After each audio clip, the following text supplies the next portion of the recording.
on ait perdu un peu de vitesse d'entame de jeu pose un problème. Il faut aussi qu'on soit capable de situer les causes qui nous ont envoyés à cette perte de vitesse. Dans un système performant, chacun fait ce qu'il a à faire. On va faire choix un tel collaborateur pour essayer de construire sa confiance en soi. Celui qui est fort en maths, il va travailler sur les maths. Celui qui est bon en physique, de façon à ce que vous ayez un effort commun qui puisse vous permettre d'atteindre votre objectif.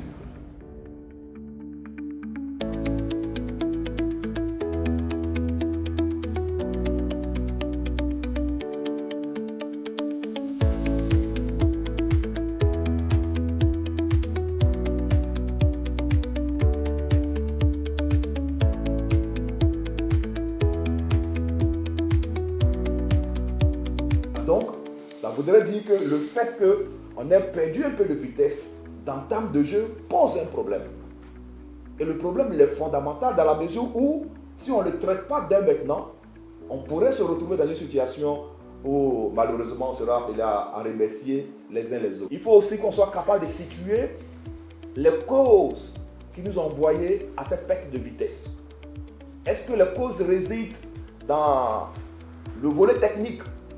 Peut-être que le volet technique, on n'a pas du répondant comme il se doit. Ou bien peut-être que ce n'est pas le volet technique. On n'a pas su employer les ressources là où il fallait les employer, un exemple. Peut-être que ce n'est pas le pilotage financier, mais c'est l'incitation à la performance de l'équipe qui a fait défaut. Le leadership qui tire tout le monde vers le haut qui a fait défaut. Il faut qu'on soit à mesure de situer la chose. Donc, diagnostic 360. Première étape. Donc, quand on finit ce diagnostic, on va arriver à un niveau où on a des constats. Si quelque chose fait objet de divergence d'opinion, c'est que ce n'est pas un constat. Un constat, c'est quelque chose qui est factuel. Je participe aujourd'hui à une séance de travail avec le cabinet Digit dans l'objectif de procéder à une planification de nos activités dans le but d'avoir une visibilité et ensuite impacter nos résultats. Voilà.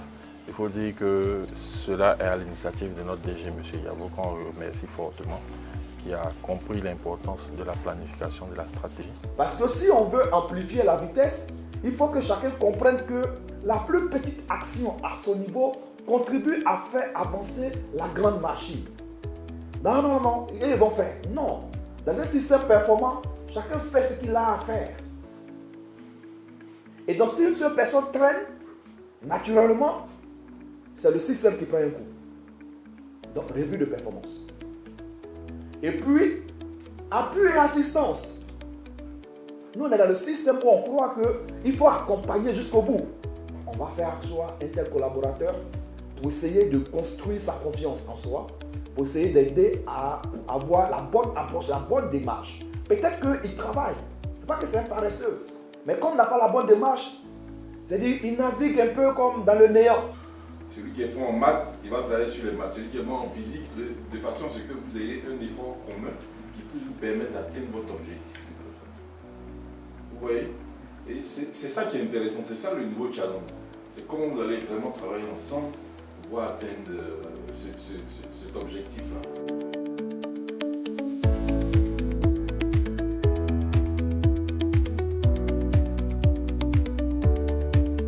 Holding Growth Educate Finance, la méthode qui transforme la croissance en organisation et l'organisation en performance durable.